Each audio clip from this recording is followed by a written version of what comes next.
Season 1 was about transformation, realizing you can love your life and break free from stories that held you back. Now, in Season 2, we're stepping in a new frequency.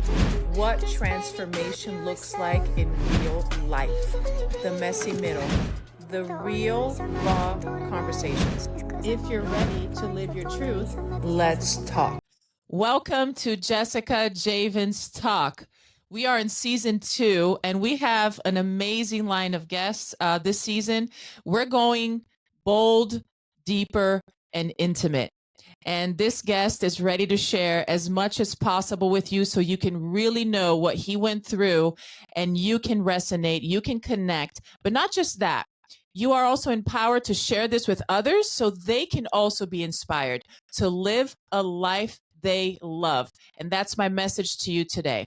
So I would like to welcome here, first of all, Jose Arez. Thank you so much for coming in today. I'm excited to be with you. Thank you for having me on. It's a pleasure just being on this show. Thank you so much. Thank Yeah, you. of course. Jose has a very busy schedule, a big family, so I'm very happy that he made this time. By the way, social media is so important, guys. I met him through LinkedIn. And I was impressed by his story, and we connected so well, and I'm sure that you're going to love it. So stick with us until the end. Let me tell you a little bit about Jose. You probably know his name, but here you go. Jose was a professional baseball player for almost 20 years here in the United States. And then around the year 2000, he went into the real estate industry, and he became a millionaire. Very successful in 2 different careers. Recently, in the last 5 years or so, he dove in deeply into self-discovery. He read 290 books in 5 years, which is like, wow. How about investing in you? He also was a Toastmaster public speaker, director. He also has a clothing line and so much more. It keeps going, guys. I can't wait for him to dive in deeper. So, Jose, let's start a little bit here with the beginning of your career. How was this? How was your career when you started for the first almost 20 years being a professional baseball? How did that feel? How was that like? Well, playing baseball was my dream ever since I was a little kid. So and you're saying I was playing baseball since I was like 8 years old. So it was a career of baseball, and that's all I knew, and that's all I wanted. I ate, drank, slept baseball, watched every game, went to games. At that time, we didn't even have the Marlins here in Miami. So we had I would like the Atlanta Braves or the Chicago Cubs just because it was like another team that I could follow. But having that dream really helped me through, I think, life. Just going through the trials and tribulations of the actual baseball journey. You're failing 7 out of 10 times, and you're considered a one of the best players on the team if you could do that. Just an average of 300, uh, average of batting for 300. So it's a failure sport. So you need to figure out how to get up faster than you just got knocked down, because you're getting hit left and right, and that's the biggest problem when you're a baseball player. But when you are a baseball player, it helps you now to the business side of it. You know you're going to get knocked down. You know things are not going to go your way. And today you have a great day, and tomorrow it's like out of left field, something happens. What happened? There's a problem. You need to fix it. You have to become a problem solver at that point. So I've become a problem solver. My wife calls me a firefighter, because if there's a fire, I will go and I'll be the first one to turn off the flame. So, I guess controversy and getting knocked down has helped me, and baseball has helped me get back up for You know, sure. it's amazing. Talking to athletes like this is where I see where people are pulled to the extreme. And for you to be successful at that, on top of it, it's like you're one of the few that had to really go way beyond probably your capacity of knowing how much that you could actually handle to get there. How, tell me a situation, how hard it was, a little bit more specific, maybe something that really stuck to you that you'd like to share with your audience, you know, or with people who you're inspiring about that time of your career before we go to your next. So let's back to baseball, and I'll bring it around to business. You're in baseball, you're not always going to be on the team with people that like you, or you might not like them. In one of the situations, I went to a team. The team was a really good team, and I just stood out. And it was they, when you're a baseball player here in Miami, you kind of have like a different style, and you throw the ball a different way. And I don't know, maybe it's the salsa that I know dancing or something, but it didn't really go well with the coaches. They thought I was trying to showboat, and little by little, I was able to to show them that that's just the way I was. I was humble. I was just a good player, but I was not showboating, and I was able to maneuver that bad situation and make it a positive. It was hard. It was hard. I was trying to get back on my feet, get on the team, but it really was a problem having them think that you weren't the person that you really are. I never drank, smoked, did anything. I was just baseball, gym, school. That's it. So turning it back to business, you're when you're in business, that same thing could happen. So when you get into business, things are going to happen. People are not going to like you for some reason. You might think that you're doing a great job, and you're like wondering, why is this guy like not wanting to like do business with me, or why do they not answer my calls? And it's just, you got to figure it out. You got to keep you know going and hitting it hard, trying to get the person's attention if that you want to work with them. And you got to figure out how to work together. If you want to work with somebody that you might not get along, but if you make money, that's the key to it. It's not easy to navigate that. You know, I we talked earlier, and I'm a people pleaser, and that's a challenge. It's not easy to be a people Yeah. pleaser because you're talking about yourself. You're talking about being super critical about the results, and maybe people not liking you, or people not, you know. So it's very important to be self aware. So then you can start learning how to navigate that. It took me years to learn how to navigate that, and you started learning that way back then, which is awesome. Now let's jump in a little further now, where you start with your real estate business. So tell me a little bit about that, because today we're talking about being brutally honest, defining what transformation, what you manifested in your life. So share your take on that part of your life. In the early 2000s, I started as a mortgage loan or broker. I first had my license to do life insurance and health insurance, and then I was doing really well in that space. But a friend of mine told me, "Hey, try mortgages. It's a really good spot to be in." And long story short, I jumped in head first. I started doing so well that I became the top producer in the mortgage company that I was in. They didn't get there wasn't enough space for me to grow with them, and so I had to open up my own shop. And doing so, I was able to open that shop, have an office here in Miami. I had one in St. Augustine. I had about 25 different loan officers that worked for me, and life was good. Things were good. I don't know. It was everything that I touched turned to gold.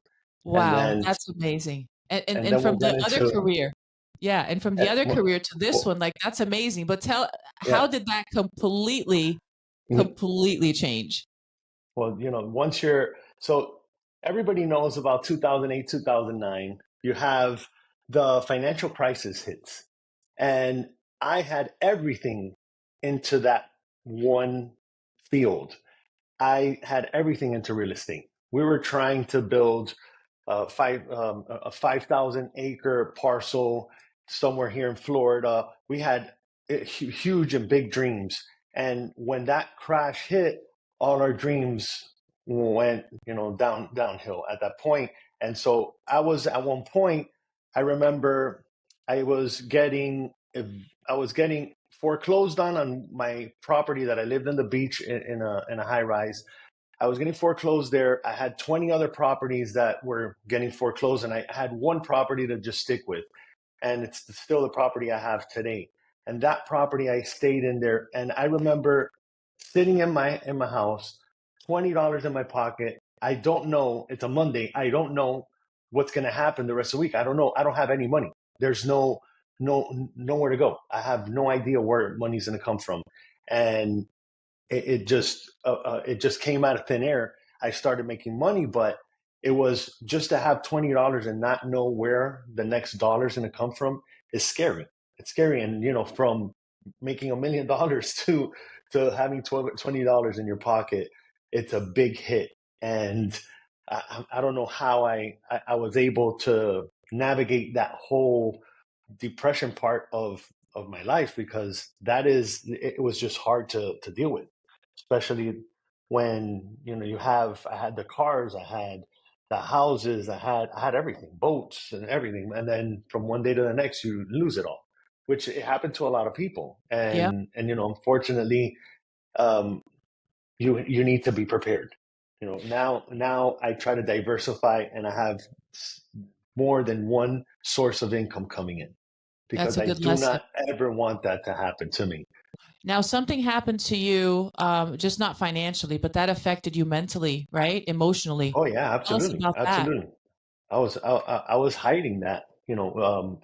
You're you different people deal with stress different ways, and my relief was going out every day to party, and I started drinking. I never drank in my life. Like I told you before, all I did was I didn't even like to drink, and it turned me into starting to drink, go out every day.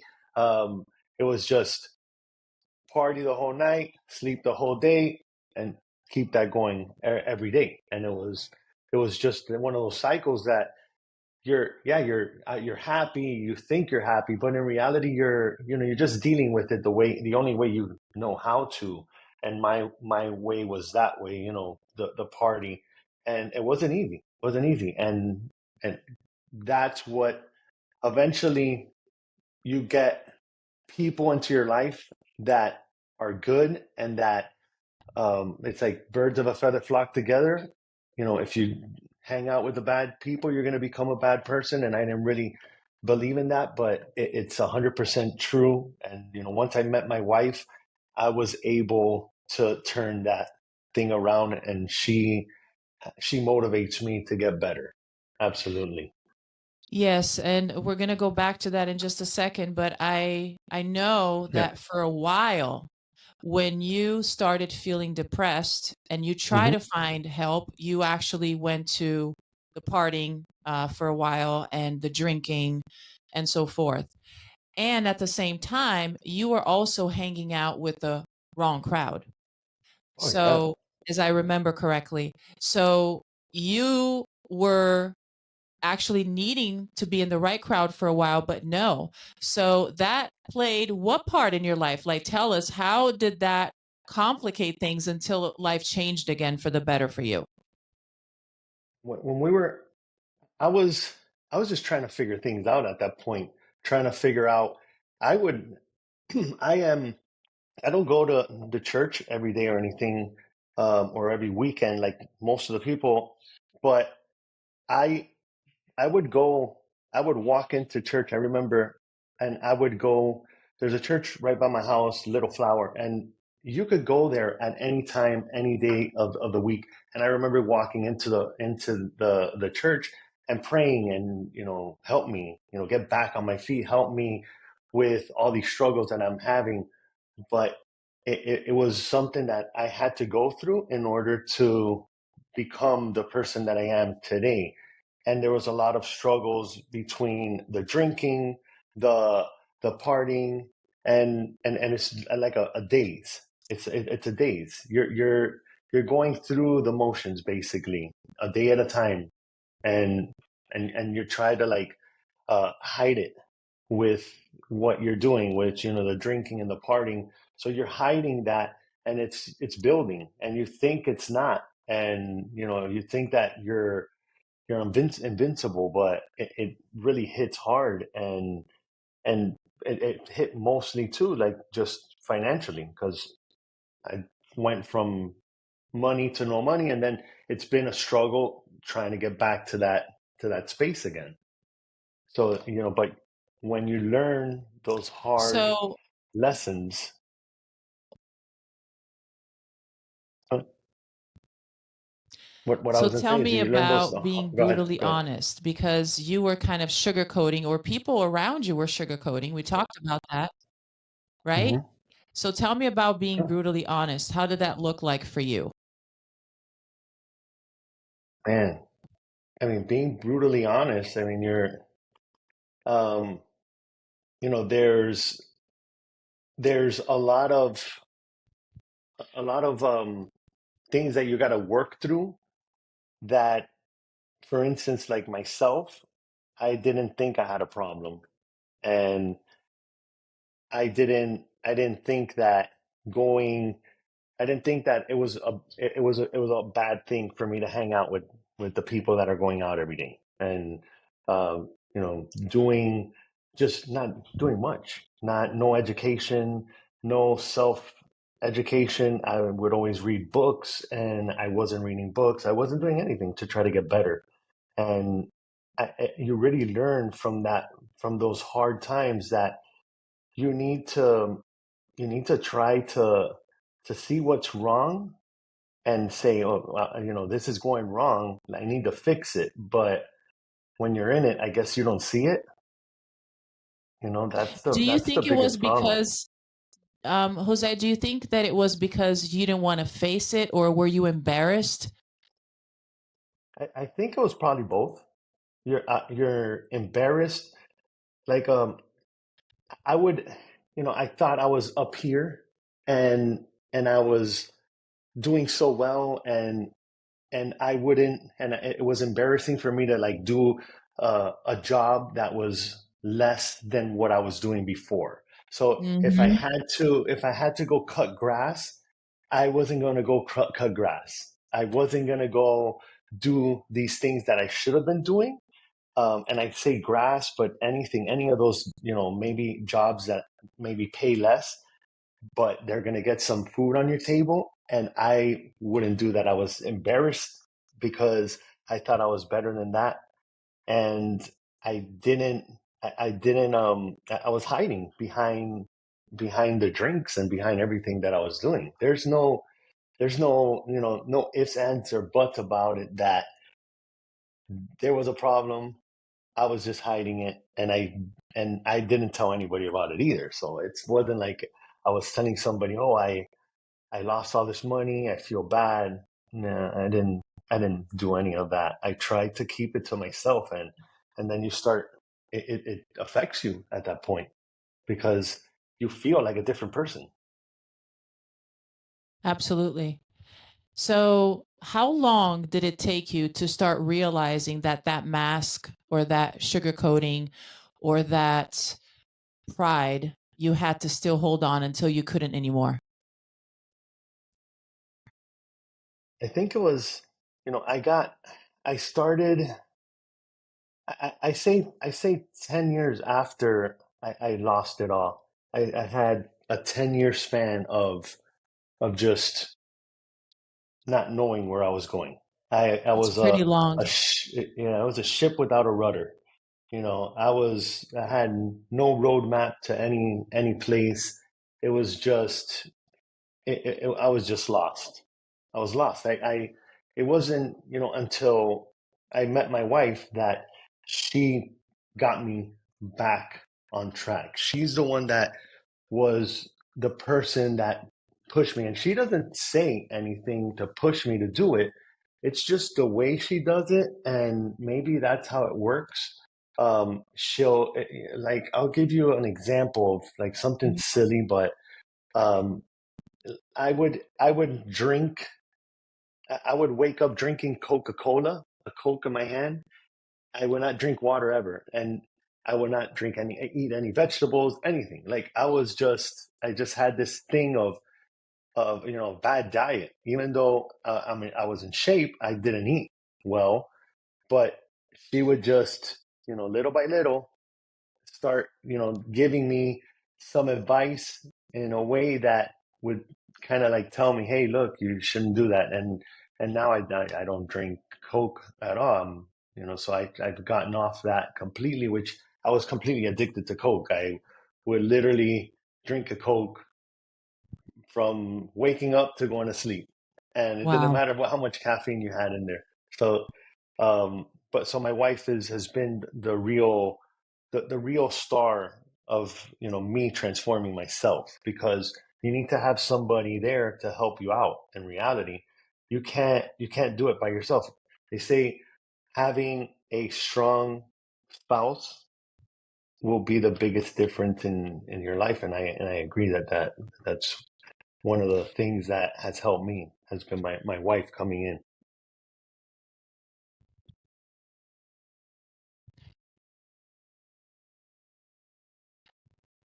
That's amazing. Tell us a little bit Sorry. about how important it is to have the right people at your side versus the wrong ones who apparently your friends.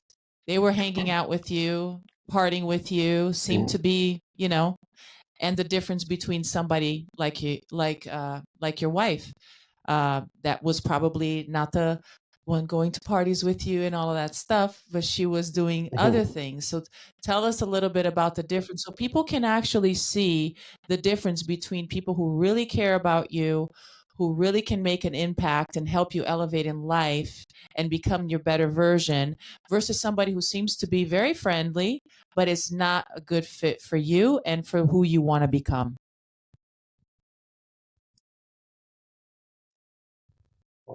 Hold on, it broke up.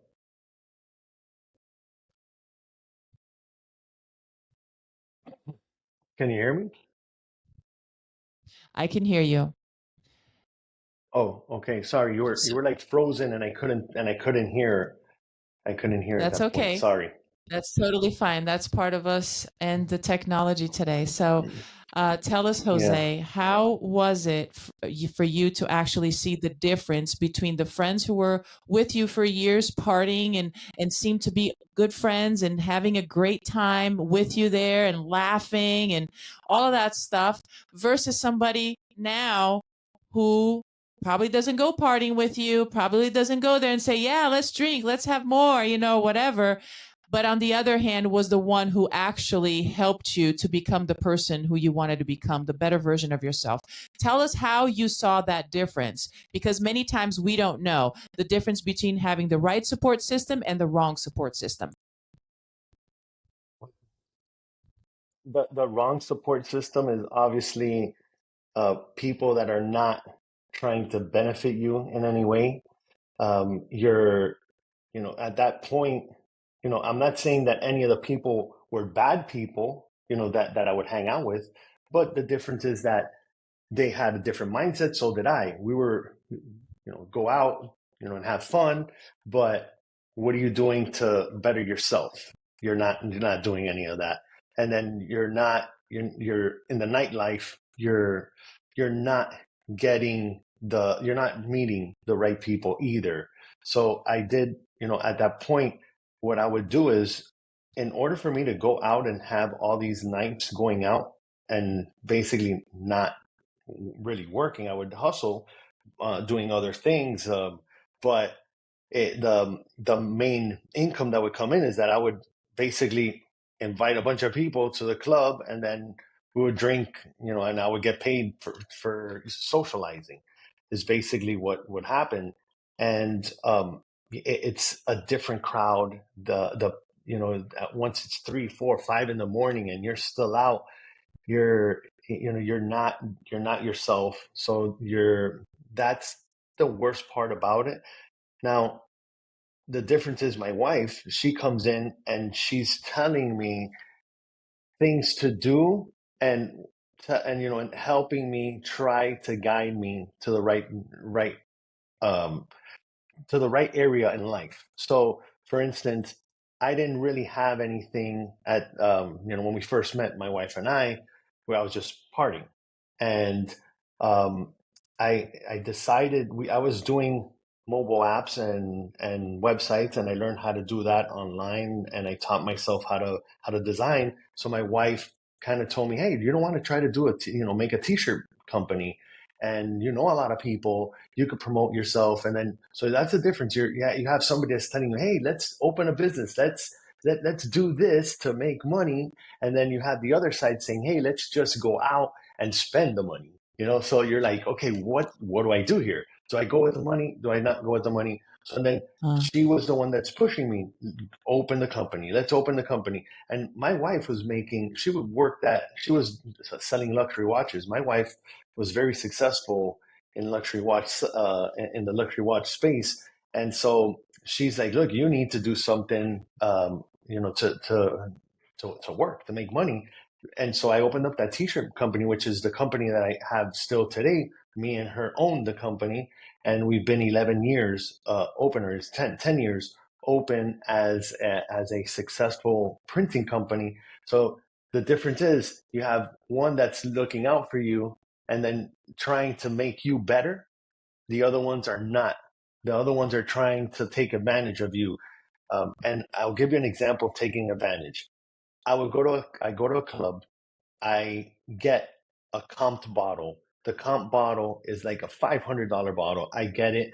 Just I gotta pay tip. So I would most of the time have to take it out of my pocket. I only had a handful of friends that would actually take their money out of their pockets and say, here's the tip. I'm drinking for free with you the whole night with all these friends. I'm gonna pay the tip.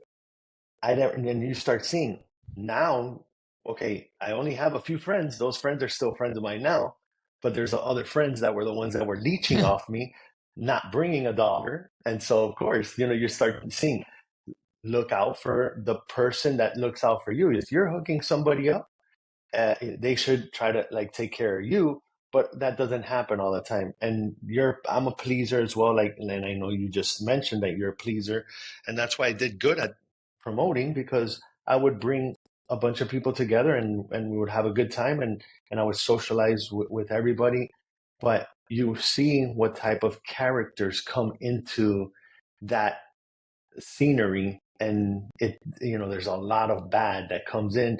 There's a lot of there's you know there's drug dealers that you meet. Like, these people spending thousands of dollars on tables, and you're like, where are these people getting this money? This guy doesn't even work. But it was like that type of stuff. So you're not meeting a business guy that's selling real estate and he's a billionaire. No, you're not meeting that guy. You're meeting the druggie or the drug dealer, or something in between. And I'm not saying everybody is, but just there's you tend to find those people around, and so that's the biggest difference. One person's helping you, and the other person's taking advantage of you. do So you think that's that what you, I yeah, do you think that you had to have a notion or self awareness at this point to see the difference when she came along? yeah, you start like self-doubting, or kind of like what's that saying? Like pushing it under the rug or whatever. That you're trying to ignore that all those bad things that come with what you're doing. You don't want to make yourself feel bad. You're like, oh, I'm a piece of crap. I don't do anything. I sleep the whole day. I party at night. You don't want to hear it. and Right. and that's where you asked me a question. How do you have your real transformation? You're like, what are your Hmm. three things that help you Thank and you. have helped you with true transformation? And those three things are, that I've saw firsthand that you need is, first, how to be brutally honest with yourself, how you could literally um, analyze your situation and say, man, I could be doing so much better.